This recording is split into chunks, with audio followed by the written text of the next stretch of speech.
The Empire's fleet meets Earth's unshakable humans.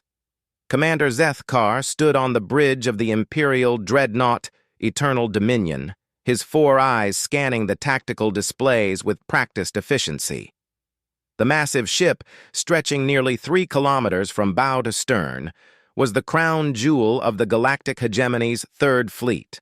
Behind him, hundreds of lesser vessels formed perfect geometric formations, their hulls gleaming with the polished chrome that marked Imperial authority across 17 star systems. "Target system confirmed, Commander," reported Navigation Officer Veltash, her tentacles dancing across holographic controls. "Third planet from the local star. Initial scans indicate a primitive civilization. Carbon-based bipeds, minimal space presence." Zethkar's mandibles clicked in satisfaction. Another easy conquest for the Empire. The species designation was listed simply as human in their databases, discovered only months ago by a routine scouting probe. According to intelligence reports, these humans had barely achieved faster-than-light communication and possessed no weapons capable of threatening Imperial vessels. "Standard integration protocol," Zethkar commanded, settling his bulk into the command throne. "Deploy communication arrays and prepare the usual demands. These humans will surrender their world and join the Empire willingly, or we will take it by force." The bridge hummed with activity as officers carried out their orders. This was the 743rd world the Third Fleet had brought under Imperial control. The process had become routine.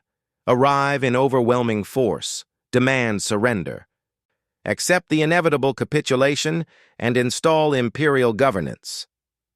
Most species took one look at the massive fleet and submitted immediately.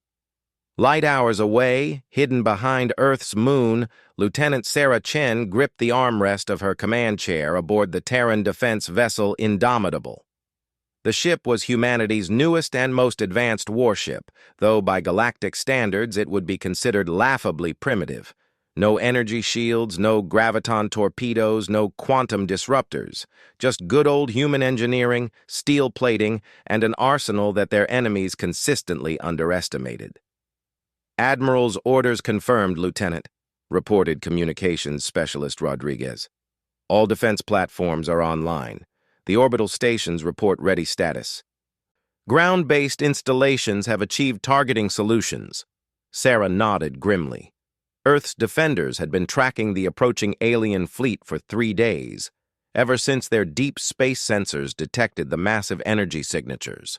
The ships were enormous, clearly technological marvels that humanity couldn't hope to match in a direct confrontation. But humans had learned long ago that victory didn't always go to the strongest.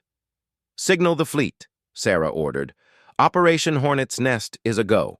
All ships maintain silent running until the Admiral gives the word." Across Earth's solar system, nearly 2,000 human vessels powered down their engines and drifted in carefully calculated positions. Converted cargo haulers, retrofitted mining ships, and purpose-built warships all waited in the cosmic dark. Each carried weapons that no galactic civilization had seen in 1,000 years, because no civilized species was crazy enough to use them. Back aboard the Eternal Dominion, Zethkar was growing impatient. The human response to their arrival had been unusual. Instead of the expected panic or immediate surrender, Earth's governments had simply acknowledged their presence and requested time to consider the proposal. 3 hours had passed, and still no official response. "Communications officer, open a channel to the primitive world," Zethkar commanded. The main view screen shimmered and displayed the image of a middle-aged human male in what appeared to be a military uniform. The being looked remarkably calm for someone facing the might of the Imperial fleet. "I am Admiral James Harrison, Supreme Commander of Earth Defense Forces," the human said in accented galactic standard. "We have received your demands and discussed them thoroughly with our leadership." Zethkar leaned forward. Finally, the surrender he expected. And your response, Primitive? Admiral Harrison smiled, an expression that somehow didn't reach his eyes. We respectfully decline. The bridge fell silent.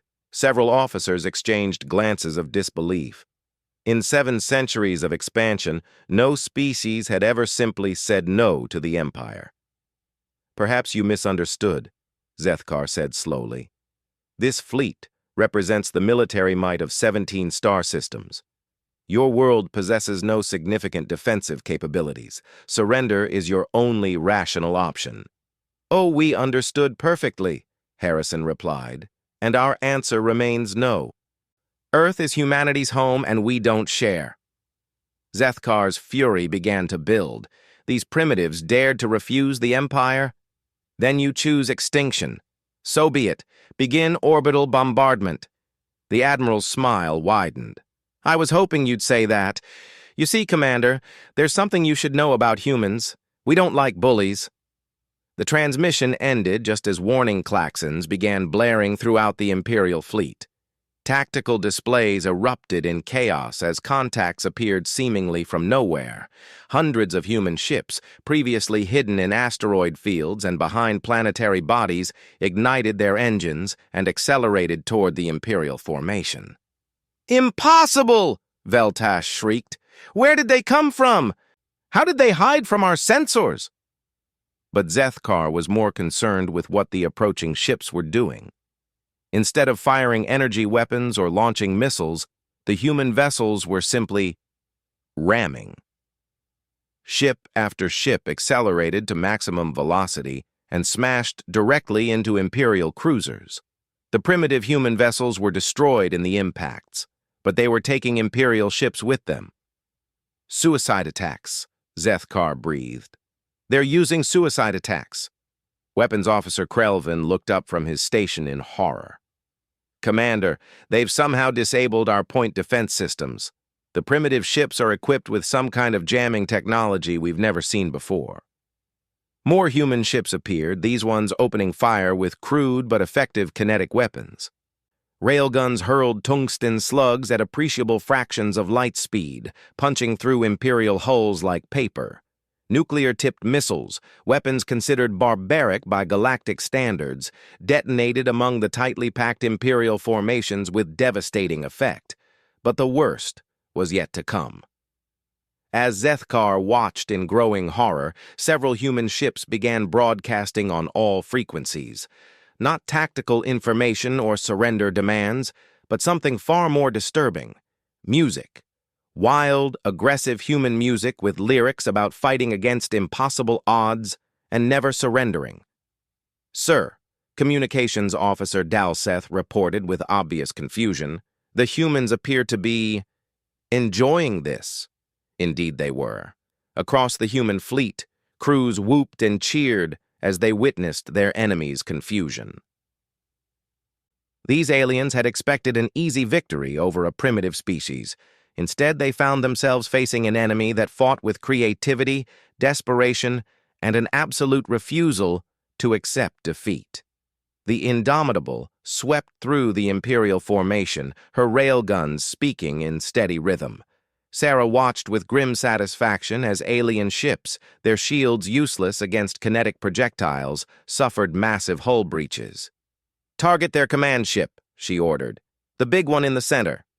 Lieutenant Marcus Thompson, her weapons officer, grinned as he acquired the target. "Aye, ma'am. Loading special package." The special package was humanity's latest innovation in space warfare. A guided missile with a tungsten carbide penetrator and a 50-megaton nuclear warhead.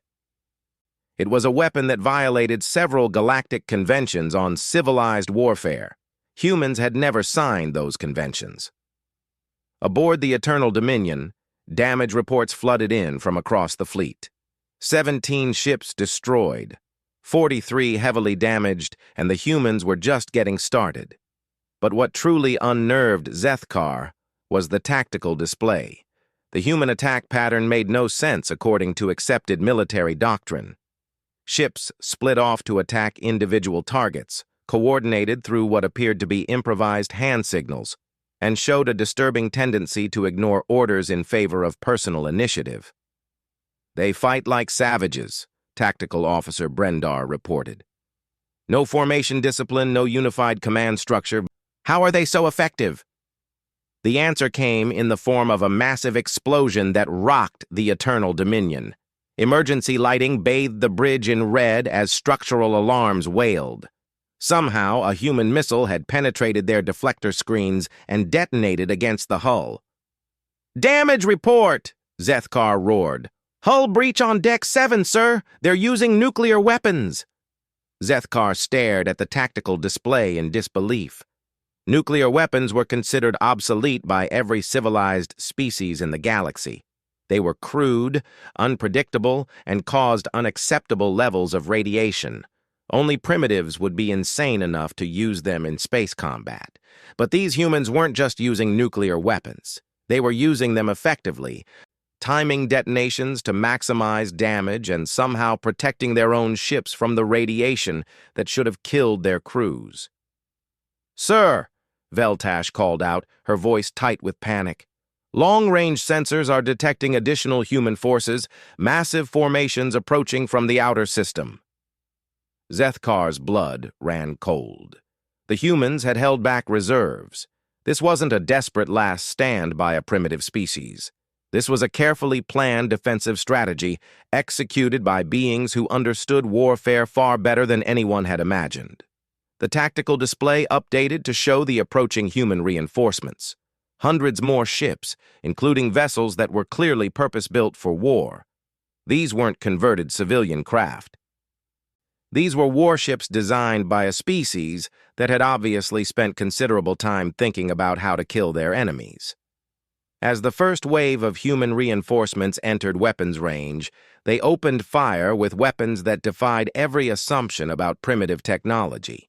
Particle beam cannons that somehow bypassed Imperial deflector shields, guided missiles that maneuvered like living creatures, pursuing their targets with relentless determination. And most disturbing of all, weapons that appeared to be firing streams of superheated matter that burned through Imperial hulls like acid. "Those are plasma cannons," Weapons Officer Krelvin reported, his voice filled with disbelief. "But the energy requirements should be impossible for their technology level." Sarah Chen watched from the bridge of the Indomitable as the second wave of Earth's defenders tore into the alien formation. Humanity's best and brightest had spent decades preparing for this moment, studying every scrap of information about galactic military doctrine and finding ways to counter it. The aliens relied on energy shields that were useless against kinetic weapons. They used formation tactics that assumed their enemies would fight honorably. They expected surrender when faced with overwhelming odds. Humans did none of those things. They had watched the galaxy for years through stolen communications, learning how civilized species conducted warfare. Then they had systematically designed countermeasures for every tactic, every weapon, every assumption their future enemies might make. The result was a military doctrine that galactic powers would consider absolutely insane. Human ships were designed to be expendable. Human crews were trained to treat each engagement as potentially their last. Human weapons were built to cause maximum damage regardless of collateral effects. Most importantly, humans were prepared to pay any price to defend their world. Every man, woman, and child on Earth understood that this was their moment. Win or die. There would be no second chances. As the Imperial fleet began to break formation under the relentless human assault, Zethkar realized with growing horror that his forces were not just losing. They were being systematically destroyed by an enemy that fought like nothing the galaxy had ever seen. The humans weren't just defending their world. They were sending a message to every would-be conqueror in the galaxy. Earth was not for sale, and humanity would burn the universe down before accepting defeat. The Empire's fleet meets Earth's unshakable humans. Admiral Harrison stood in the command center buried 3 kilometers beneath the Rocky Mountains, watching holographic displays that showed the battle raging in Earth's orbital space. The first phase had gone better than expected. The Imperial fleet was reeling, their formation shattered, and nearly 30% of their ships either destroyed or critically damaged. But Harrison knew the real test was just beginning. The aliens would adapt, and their technological superiority would eventually tell. Unless humanity could maintain the initiative and keep their enemies off balance. "Signal Operation Thunderclap," he ordered. Across Earth's surface, massive installations that had been disguised as commercial facilities suddenly revealed their true purpose. Electromagnetic launchers, built into mountainsides and hidden beneath cities, began firing projectiles at velocities that made railguns look primitive. These weren't weapons in the traditional sense. They were mass drivers, designed to hurl specially crafted payloads at appreciable percentages of light speed. Commander Zethkar watched in growing alarm as new contacts appeared on his tactical displays. Hundreds of objects, each no larger than a personal transport, streaking up from Earth's surface at impossible velocities. His weapons officers were frantically trying to target the incoming projectiles, but their speed made interception nearly impossible. "What are those things?" he demanded. Tactical Officer Brendar's voice was strained as he analyzed the sensor data. "Unknown, sir. Solid masses approximately 2 meters in length. Velocity is... Commander, these objects are traveling at 12% of light speed." The first wave of projectiles struck the Imperial formation like the fist of an angry god. Each impactor, nothing more than a tungsten steel rod guided by primitive but effective targeting systems, struck with kinetic energy equivalent to a small nuclear weapon. Ships that had survived human nuclear missiles simply ceased to exist as the hypervelocity rods punched through them like bullets through tissue paper. But what truly horrified Zethkar was the targeting. The humans weren't firing randomly. Each projectile was aimed with surgical precision at critical ship systems, command bridges, engine compartments, weapon systems. Someone on that primitive world understood Imperial ship design well enough to target their most vulnerable points. "How is this possible?" Veltash whispered. "They're primitives. They shouldn't know anything about our technology." The answer came from Communications Officer Dalseth, who had been monitoring human transmissions. "Sir, I'm detecting communications between human ships. They're using our own technical specifications against us." "What?" "The humans have somehow acquired detailed schematics of our vessels. They know exactly where to hit us for maximum damage." Zethkar's mandibles clicked in rage and confusion. Imperial security was absolute. How could a primitive species have accessed classified military data? The answer would have terrified him even more if he had known it. For 20 years, ever since humanity's first detection of alien signals, Earth's intelligence services had been conducting the most comprehensive espionage operation in human history. Quantum computers had broken alien encryption. Stolen probe data had revealed ship designs. Captured communications had provided tactical doctrine. Humanity had spent 2 decades learning everything they could about their potential enemies, while carefully hiding their own capabilities. The galaxy thought Earth was a primitive backwater populated by recently evolved bipeds. In reality, it was a fortress world whose inhabitants had been preparing for war since before most of the current Imperial fleet had been built. Captain Elena Vasquez commanded the human vessel Retribution, a converted asteroid mining ship that now served as a heavy weapons platform. Her crew was a mix of former military personnel and civilian volunteers, united by their determination to protect Earth. They had been fighting for 6 hours straight, and their ship showed the scars of battle. "Damage report," she called to Chief Engineer Rodriguez. "Hull integrity at 60%, Captain. Main railgun is operational, but our missile launchers are down. We're running low on reactor mass." Elena nodded grimly. The Retribution was dying, but she intended to make her death count. Around her, dozens of other human ships were in similar condition. The initial surprise was over. The aliens were adapting to human tactics, and their superior technology was beginning to assert itself. But humanity had one more card to play. Communications. Signal Admiral Harrison.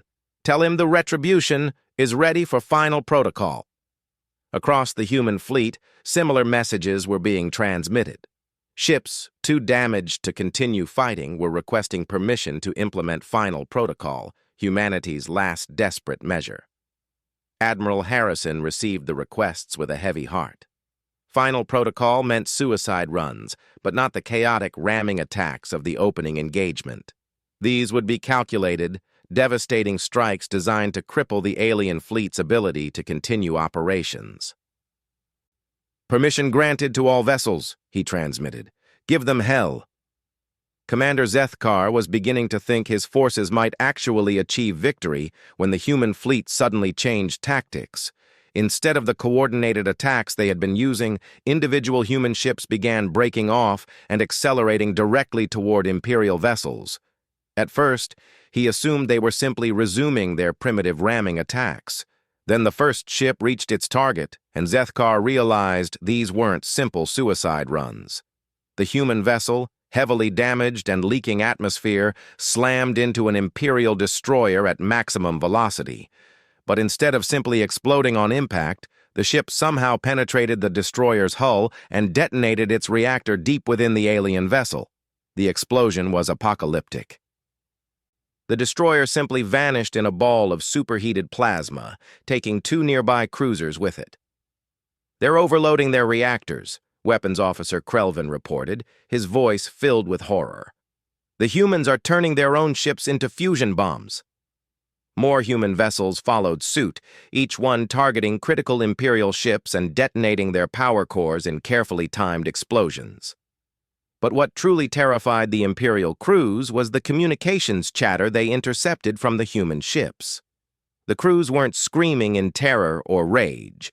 They were calm, professional, even cheerful as they flew their ships to certain death. "This is Defiance," one transmission reported. "Target acquired, commencing final run. See you on the other side, brothers. Courage here, taking out that big cruiser. Tell my wife I love her. Vengeance. To all ships, it's been an honor serving with you. Give them hell." Each transmission ended with an explosion that claimed both the human ship and its target. The Imperial fleet, which had begun the engagement with over 300 vessels, was rapidly being whittled down by an enemy that seemed to have no concept of self-preservation. But the humans weren't finished. As the suicide attacks reached their climax, long-range sensors detected a new threat approaching from the outer solar system. This wasn't another wave of human ships. This was something else entirely. Lieutenant Sarah Chen, still commanding the battered Indomitable, smiled as she received the transmission she had been waiting for. "This is Indomitable to approaching vessels. Please identify yourselves." "This is Captain James Mitchell commanding the 1st Ranger Battalion. Sorry we're late to the party, Lieutenant. Mind if we join in?" Sarah's smile widened. The Rangers were humanity's elite space force, specialists trained for operations in hostile environments. They had been conducting long-range patrols when the alien fleet arrived, but they had been racing back to Earth at maximum velocity. What made the Rangers special wasn't their ships, which were actually smaller and less well-armed than the main fleet. It was their training and their equipment. Each Ranger vessel was crewed by individuals who had spent years learning to fight in space, and their ships carried weapons that pushed the boundaries of human technology. "You're cleared for final approach, Rangers. Target is the alien command ship. The big one in the center." "Copy that, Indomitable. Rangers, let's show these aliens what happens when you mess with Earth." The Ranger ships swept into the battle zone like avenging angels. Unlike the converted civilian vessels that made up most of Earth's fleet, these were purpose-built warships designed by humans who understood that space combat was unlike anything their species had ever experienced. Each ship was equipped with experimental weapons that Earth's scientists had been developing in secret for decades. Antimatter warheads, despite being hideously expensive and dangerous to manufacture. Gravity bombs that could tear apart enemy ships by creating localized distortions in space-time. Quantum torpedoes that existed in multiple dimensions simultaneously, making them impossible to intercept. But the Rangers' most terrifying weapon was their targeting system. Instead of relying on sensors that could be jammed or spoofed, human ships used something the galaxy had never encountered: biological targeting. Human brains, augmented with quantum computers, processed targeting data with an intuition and creativity that no artificial system could match. The result was accuracy that bordered on supernatural. Ranger ships fired weapons that curved around obstacles, anticipated enemy evasive maneuvers, and struck vital systems with precision that defied explanation. Commander Zethkar watched his fleet die with the detached horror of someone witnessing a natural disaster.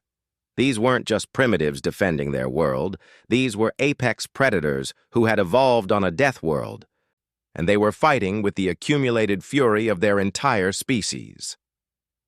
"Sir," Communications Officer Dalzeth reported, his voice barely audible over the sound of alarms. "We're receiving a transmission from the Human Command Authority." On screen. Admiral Harrison's face appeared on the main viewer, his expression as calm as if he were discussing the weather. Behind him, holographic displays showed the near-complete destruction of the Imperial fleet. "Commander Zethkar, I presume. I wanted to speak with you before this engagement concludes." Zethkar found his voice with difficulty. "You? How do you know my name?" Harrison smiled. "We know a great deal about you, Commander. Your service record, your family on Velteron Prime, your concerns about Imperial expansion policy. We've been monitoring your communications for quite some time." The casual revelation that humanity had been spying on Imperial communications for years sent a chill through Zethkar's exoskeleton. How long had these primitives been watching the galaxy, learning its secrets, preparing for this moment? "What do you want?" Zethkar asked. "I want you to deliver a message to your superiors," Harrison replied. "Tell them that Earth is under human protection. Tell them that any future attempts to conquer our world will result in consequences they cannot imagine. And tell them that if they ever threaten humanity again, we will not confine our response to defensive actions." The implication was clear. Humanity was not just defending Earth. They were threatening to take the war to the Empire itself. "You cannot hope to match the full might of the galactic hegemony," Zethkar said, though his voice lacked conviction. Harrison's smile never wavered. "Perhaps not, Commander. But we don't need to match your full might.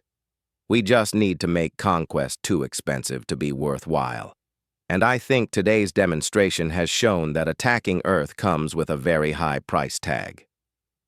The transmission ended just as the last Imperial ships began their retreat. The Third Fleet, pride of the galactic hegemony, had been utterly destroyed by a species the galaxy had dismissed as primitive savages. The Empire's fleet meets Earth's unshakable humans. 3 weeks after the battle, Ambassador Krelthon of the galactic hegemony arrived at Earth aboard a diplomatic vessel, flying under a flag of truce. The sleek courier ship was a stark contrast to the military might that had previously approached humanity's homeworld, its peaceful intentions broadcast on all frequencies. Admiral Harrison met the alien diplomat at Luna Station, humanity's primary orbital facility. The station bore fresh scars from the recent battle, but construction crews were already working to repair the damage. More importantly, the station's observation decks provided an excellent view of Earth's new orbital defense platforms, massive installations bristling with the weapons that had proven so effective against Imperial technology. Krelthon was a different species than the Veltari who had commanded the invasion fleet. Tall and ethereal, with translucent skin and features that seemed almost human, The Silandari were known throughout the galaxy as master diplomats. If anyone could negotiate a peaceful resolution to the crisis humanity had created, it would be Ambassador Krelthon. "Admiral Harrison," the ambassador said, his voice melodious even when speaking Galactic Standard. "I come bearing greetings from the High Council of the Galactic Hegemony and their sincere desire to establish peaceful relations with your remarkable species." Harrison studied the alien carefully. Intelligence reports suggested that the Silandari were not only skilled diplomats, but also powerful telepaths. The Admiral had come prepared for mental manipulation, his thoughts carefully disciplined and his mind shielded by techniques developed by Earth's most paranoid intelligence agencies. "Ambassador," Harrison replied formally. "Earth welcomes peaceful contact with all species, provided that contact is based on mutual respect and recognition of our sovereignty." Krelthon's large eyes seemed to sparkle with something that might have been amusement. "Indeed, Admiral. Your species has made your position on sovereignty quite clear. The destruction of the Third Fleet was educational." The two beings walked through Luna Station's observation corridor, past massive windows that offered a panoramic view of Earth and its orbital defenses. Krelthon paused occasionally to study the human installations, his expression thoughtful. "Tell me, Admiral," the ambassador said eventually, "how long has your species been preparing for galactic contact?" Harrison considered his answer carefully. Honesty seemed the best policy at this point. "Officially, Admiral, we've been aware of galactic civilization for 23 years, since our deep space monitoring stations first detected your communications. Unofficially, we've been preparing for this moment since we first looked up at the stars and wondered what might be looking back." "Fascinating. And the weapons you used against our fleet?" "Developed over the past 2 decades, specifically to counter the tactical doctrines we observed in your military communications." Krelthon stopped walking and turned to face the Admiral directly. For a moment, Harrison felt a subtle pressure at the edges of his consciousness, quickly suppressed by his mental training. "You have been observing our military communications for 20 years, the ambassador said slowly. "This implies a level of technological sophistication that contradicts our initial assessment of your species." Harrison smiled. "Let me be frank, Ambassador. We allowed you to underestimate us. We wanted you to think we were primitives who had barely achieved spaceflight. It made your intelligence gathering easier and our defensive preparations more effective." "Your defensive preparations," Krelthon repeated. "Admiral, the weapons your people deployed against the Third Fleet violate 17 different treaties governing civilized warfare. Nuclear weapons, kinetic bombardment systems, antimatter warheads, suicide attacks. These are the tools of savages." The ambassador's words carried a hint of moral superiority that set Harrison's teeth on edge. But the Admiral kept his expression neutral as he responded. "Ambassador, those treaties were written by species that had the luxury of fighting wars according to rules. When someone threatens to enslave or destroy your entire civilization, rules become irrelevant. We used every weapon at our disposal because the alternative was extinction. And if we had succeeded in conquering your world, what then?" Harrison's smile turned cold. "Then you would have learned that humans fight differently when they have nothing left to lose. Every city on Earth was prepared for siege warfare. Every civilian had received basic military training. We had contingency plans for guerrilla warfare that would have turned this planet into a hell of urban combat and terrorist attacks. You might have conquered Earth, Ambassador, but you would never have pacified it." The implications of Harrison's words were clear. Humanity hadn't just prepared to defend their world. They had prepared to make occupation impossible, to turn their entire planet into a weapon that would drain Imperial resources and manpower for generations. Krelthon was quiet for several minutes, processing what he had learned. When he spoke again, his voice carried a new note of respect. The High Council has authorized me to offer your species full membership in the Galactic Hegemony, with all the rights and privileges that entails. Your technological capabilities and military prowess would be valuable additions to our civilization. And the obligations? Harrison asked. Standard requirements, recognition of imperial authority, contribution of resources and personnel to common defense, adherence to galactic law and customs, including the treaties that govern warfare? Of course. Harrison shook his head. Not acceptable, Ambassador. Earth will consider trade agreements, cultural exchanges, and mutual defense pacts, but we will not subordinate ourselves to any galactic authority, and we reserve the right to defend ourselves by any means necessary. Krelthon's expression grew troubled. Admiral, you must understand the position this places the hegemony in. Your species has demonstrated capabilities that could threaten galactic stability. We cannot simply ignore the potential threat you represent. Nor should you, Harrison agreed. But you should also consider the potential benefits of having humans as allies rather than enemies. Our species excels at solving difficult problems through unconventional methods. We could be valuable partners in the right circumstances. The ambassador was quiet again, and Harrison could sense the alien's internal struggle.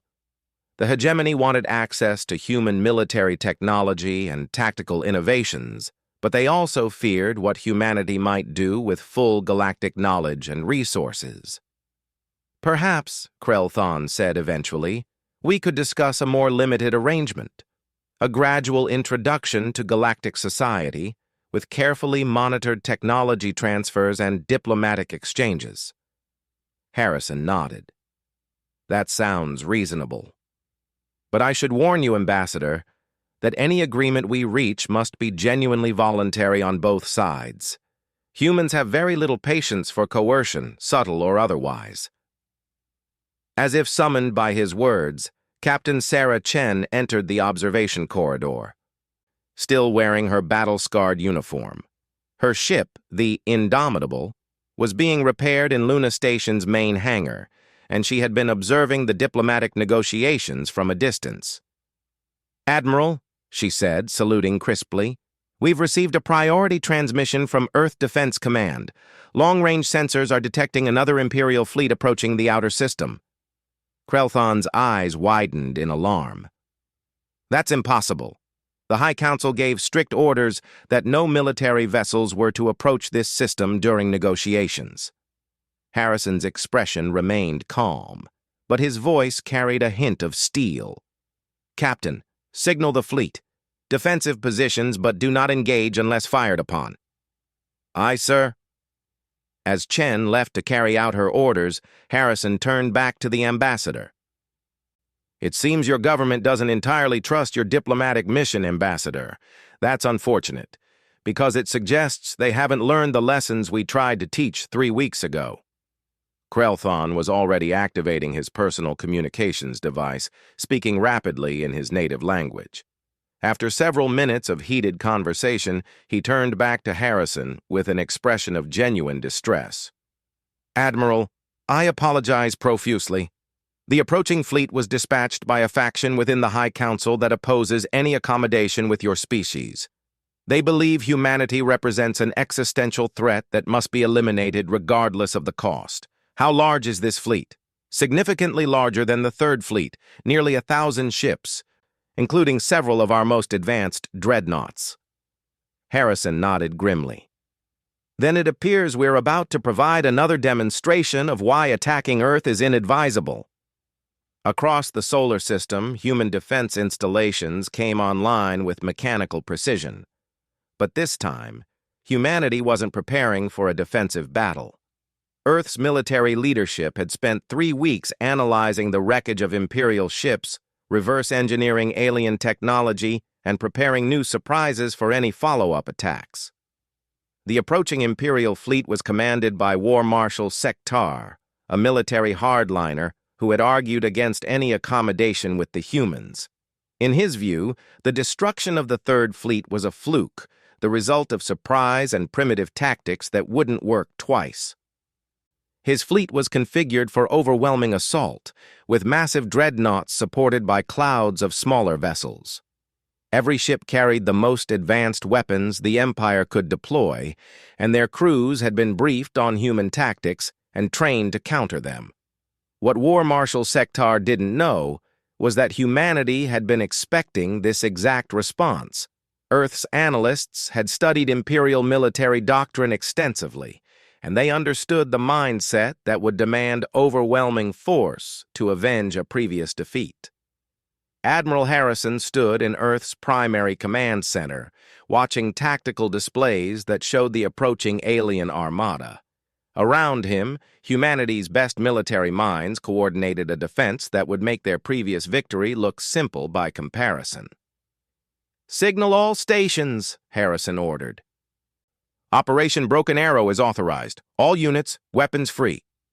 Across the solar system, installations that hadn't been revealed during the previous battle suddenly came online. Massive particle accelerators built into asteroid belt mining stations, gravity well generators hidden among the gas giants' moons, and most spectacularly, a network of solar collectors that began focusing the sun's energy into coherent beams capable of destroying ships at interplanetary distances. The Imperial fleet detected the new installations just as they entered the outer system, but War Marshal Sektar pressed his attack anyway. His ships outnumbered the human defenders 10-1, and his technology was still superior. Victory seemed inevitable. The first solar beam struck his flagship without warning, a lance of concentrated starlight that burned through Imperial shields and armor like tissue paper. The mighty dreadnought Eternal Victory exploded in a ball of superheated plasma, taking its entire crew and the War Marshal himself with it. But humanity's secret weapons were just beginning their deadly work. Gravity generators created localized distortions in space-time that crushed entire squadrons of Imperial ships. Particle accelerators fired streams of exotic matter that destabilized enemy reactors on impact. And hidden among the asteroid belt, thousands of automated weapons platforms began firing guided projectiles that pursued their targets with relentless determination. The Battle of Sol's second phase lasted only 4 hours, but it forever changed the balance of power in the galaxy. The Imperial fleet wasn't just defeated. It was annihilated so completely that only a handful of ships survived to carry word of the disaster back to Imperial space. Ambassador Krelthon watched the battle from Luna Station's observation deck, his expression a mixture of awe and terror. The humans hadn't just defended themselves again. They had demonstrated capabilities that exceeded anything in the Imperial arsenal. "Admiral," he said quietly, "I believe my government will be much more receptive to your terms now." Harrison nodded, his gaze still fixed on the tactical displays showing the destruction of humanity's enemies. "I hope so, Ambassador. Because the next time someone threatens Earth, we won't confine our response to defensive measures. The galaxy is a big place, and there are a lot of Imperial worlds that aren't as well defended as they think they are." The message was clear. Humanity had proven they could defend their homeworld against any attack. Now they were serving notice that future aggression would be met with retaliation that could reach anywhere in known space. The age of human expansion was about to begin, and the galaxy would never be the same.